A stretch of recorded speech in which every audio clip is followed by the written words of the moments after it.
And what if I told you that there was a story that included a box full of bones, a relic hunter, a battle that took place over 150 years ago, and a mystery that lasted for a long time,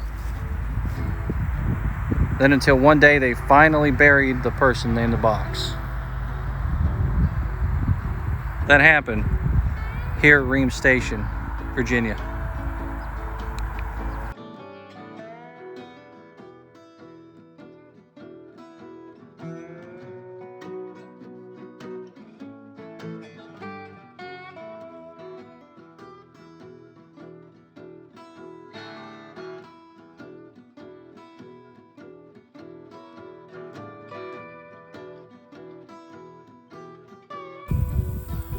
June 29th, 1864, August 25th, 1864. Those two dates would mark a consequential time in the American Civil War during the Petersburg campaign and the siege, and the fight would take place here around a location called Ream Station. This place was vital because it was a railroad hub, and according to Grant, it would have been one of the most consequential fights in the war, because had they been able to shut the railroad off here, they would have killed supply lines and extended Lee's army even further to the south, which eventually Lee had to protect this position anyhow, so his army did get extended down here, and it did thin out the lines a bit. But the largest of the two battles raged here August 25th of 1864, as Hancock's Second Corps was engaged here at Ream Station.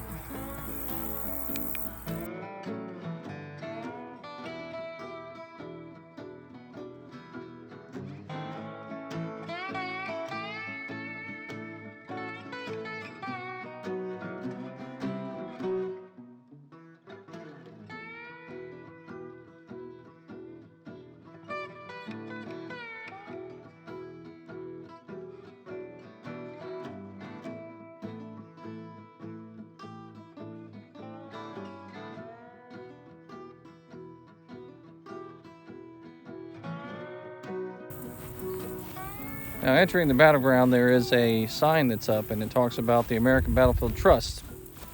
These people here. American Battlefield Trust preserves land like this.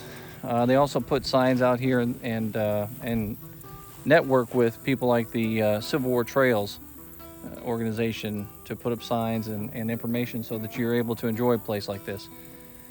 They saved hundreds of acres of land in this area in order to preserve the battlefield itself, and thousands of acres of land throughout to preserve other places of significance and importance for the American Civil War and Revolutionary War and other battlefields.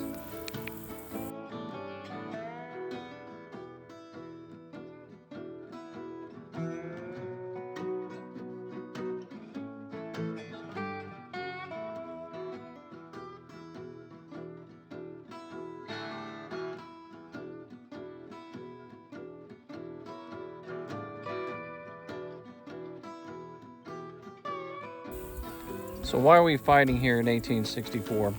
Well, in Petersburg, there was the Weldon Railroad, and it brought the supplies that trickled into the Confederate Army at that time, and it was needed.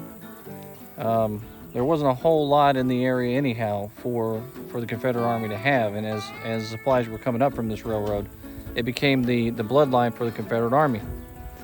So earlier, the Union Army had some success at a place called Globe Tavern, and General Grant wanted to follow up with that success that he had, and so he decided to send Hancock's Second Corps down here to fight here at this railroad junction. And he was hoping to be able to cut the supply lines completely and extend that army out, and that's what made this extremely important. On August 25th, the Confederate cavalry, commanded by General Wade Hampton, countered the Union advance at the railroad. And then the conflict became known as that Second Battle of Ream Station. and that's where we're at today, Ream Station in Virginia.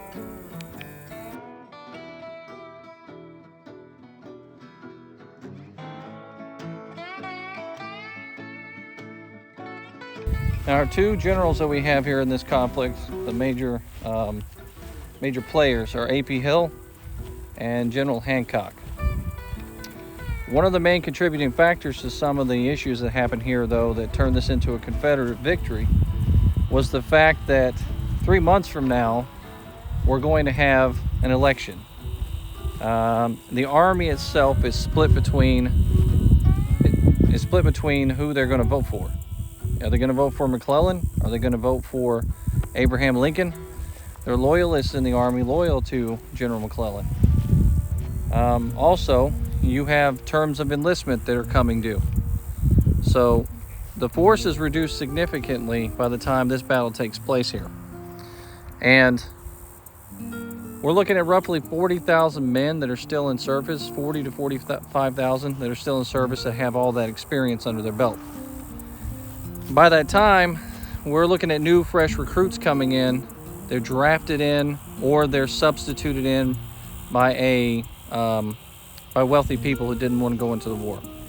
And so, what you get is a mixed match of people that are not exactly prepared to go to war, and they're right here at Ream Station, alongside veterans trying to fight.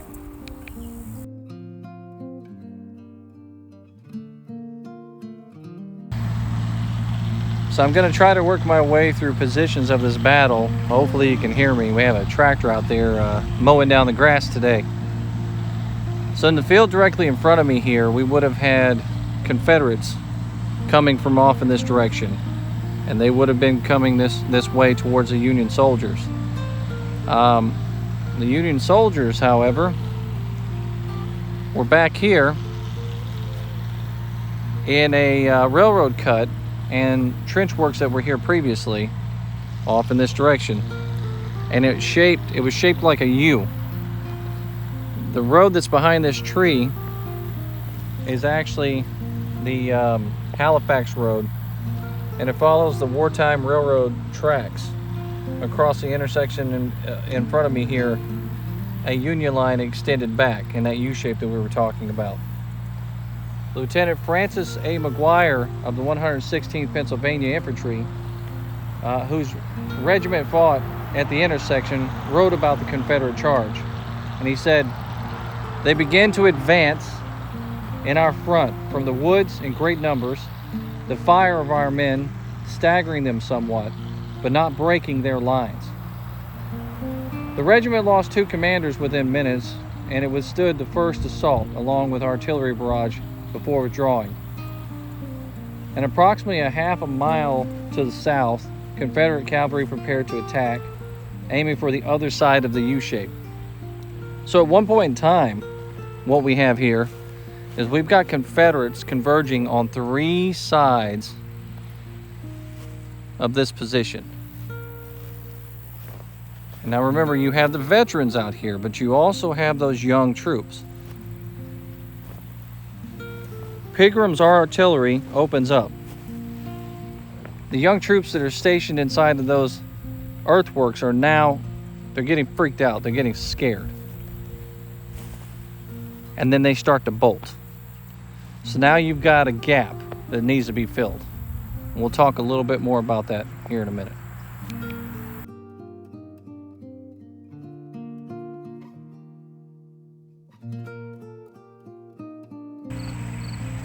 So now the direction that I'm walking from is from the Union line, with the works that would have been over here to this direction and behind me. And I'm walking towards the Confederates. The Confederates would have been in my front, wrapping around all the way around in this direction over here, coming towards me. Off to my right hand side here is what remains of the earthworks that Colonel Lewis Crandall's brigade were behind. Now, if you can imagine drawing a line from those earthworks, what would have been down through here, out to that tree line, then kind of wraps back in this direction here. And what you have over here is that railroad cut that we were talking about, where troops were also behind in here, off in this direction.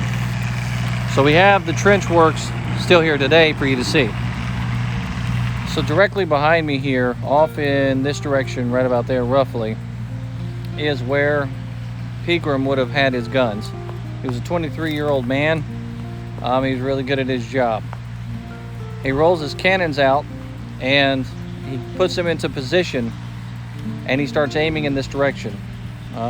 What he's not aware of, however, is that there are Union soldiers over here from New York that are kind of green to this. They don't know what they're doing as far as being combat veterans. So they're all there. They're in the trenches, which the trenches are, the remains are right over here behind me. So they're in these trenches and they're waiting around for the fight to come to them, and those cannons start to go off. Now, artillery pieces, if you've ever heard an actual cannon fire, and that's without a cannonball coming out of it, they're extremely loud. And then the cannons come in this direction, and they're not really, the cannonballs are coming in this direction, they're not really hitting anything and hurting anybody over here. But the loud explosion is shaking these soldiers to their boots. And that causes a situation that happens right here with these New York troops.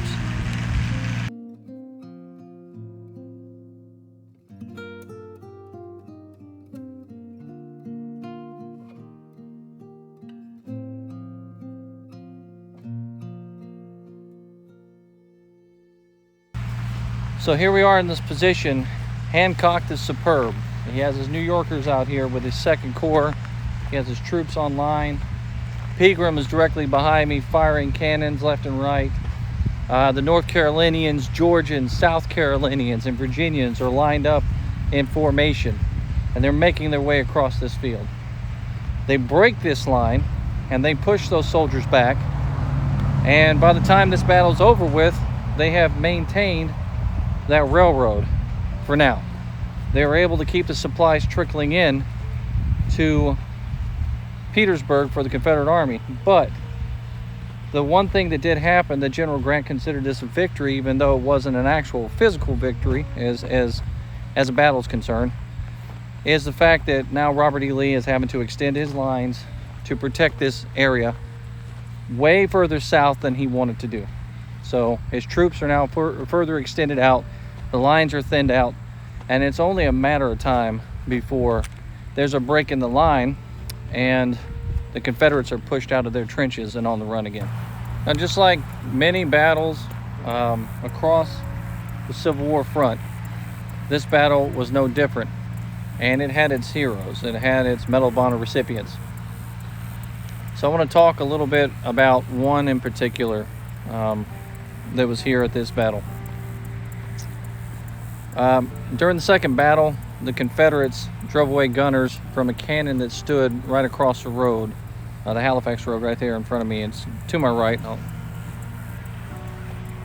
roughly in this position right there behind me. Private Patrick J. Ginley was in that area, and he knew that the Confederates were going to come up over these trenches and take this position and take that gun. So he crept up on that gun and he put in 3 charges into that gun.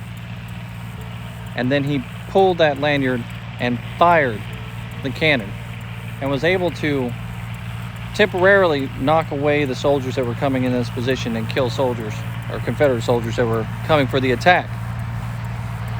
For that, he received the Medal of Honor. And that action happened somewhere here, right across the road, right directly behind me, at the cannons that were placed here at Reams Station and the railroad. Now, the significance of this battle, how big of a deal this was, how much of a loss it was reported directly after the battle was over with. The Confederates brought back 12 battle flags from the Union soldiers. That's pretty significant, even for any kind of a scrap that happened during the Civil War. Hancock and his men would then go on to squabble about this and fight over what are the reasons why we had such a loss. Hancock the Superb was not used to losing his line and having his men run. Here at Ream Station, they broke and they ran. He would fight for quite a while with his men, demanding answers, and the answers again and again came back to the fact that they had fresh troops, they weren't used to battle, draftees, and people that were paid to be here in place of other men. And what it really boiled down to was Hancock rushed into a position here that was not exactly ideal for any combat commander to support. They were in a triangle-shaped position trying to defend it and keep the railroad tracks and keep the railroad intact, and they were surrounded on three sides by a force far superior than they actually expected to be here. And that is the real reason why Hancock's lines broke and he lost this battle here at Ream Station in Virginia.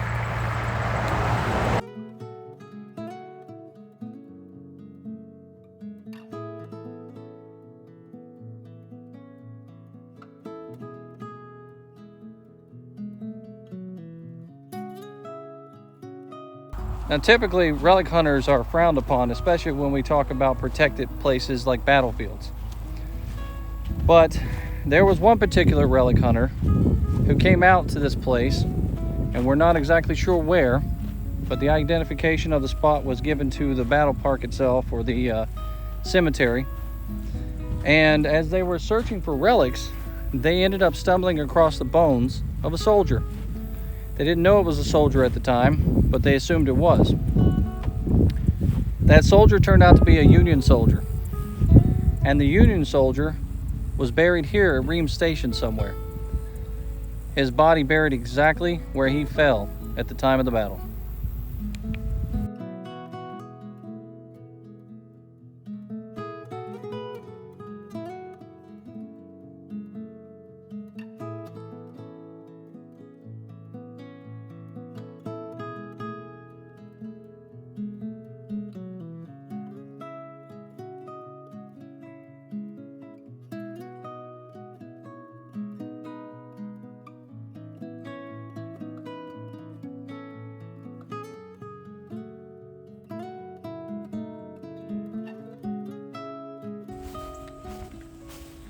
I'm out at the Poplar Grove Cemetery today, and the reason why I made myself come out to this direction from Ream Station is because in this cemetery there's someone buried here that was dug up by a relic hunter in the 90s.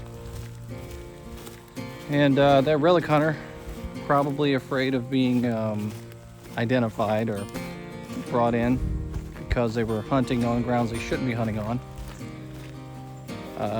did not sign the card that they left with the bones. That relic hunter dug up Union soldiers. He discovered graves and turned around, brought the bones here because obviously we're in a national cemetery. And what better place for a soldier to be buried than a national cemetery? So at least that relic hunter did do that. He brought the soldiers here. But each time he brought something here, the bones were stored away in a box. And these bones were placed up on a shelf here in the cemetery. And it wasn't until much later on that one of the rangers had discovered it and realized what they had in their possession and knew that they had to do something about this. So in 2003, those bones would be identified as Union soldiers, which was very important because that's what's supposed to be buried here at this cemetery. And then they would be reinterred here at Poplar Grove National Cemetery in Petersburg, Virginia. One of those soldiers in particular was a Union soldier that fought at Reams Station. And they know that because of the location of where the body was found. The two others that were found were in another location, and the remains of one of them were not complete.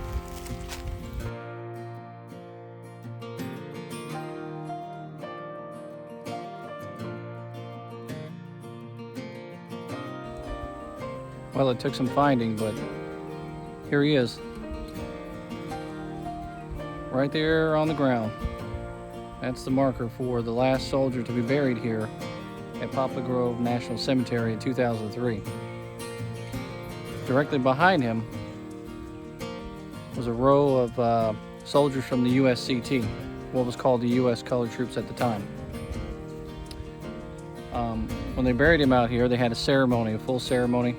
They had a soldier from the Army come out here and speak, a chaplain. And it was a good day for that burial. And they brought him home to the rest of his brothers out here at the Poplar Grove National Cemetery. It's an amazing thing to hear about something like that, that a person would go to a field and dig up relics and carry them off of that field of battle. And those things belong in museums, if anywhere, not in personal collections. But at the same time, it's amazing that they would actually bring the bones here and place them here because they knew that they would be taken care of, and that these soldiers would be finally laid to rest after being in the ground for so long on the battlefield where they fell. So here we are, Poplar Grove National Cemetery. It's a pretty amazing moment.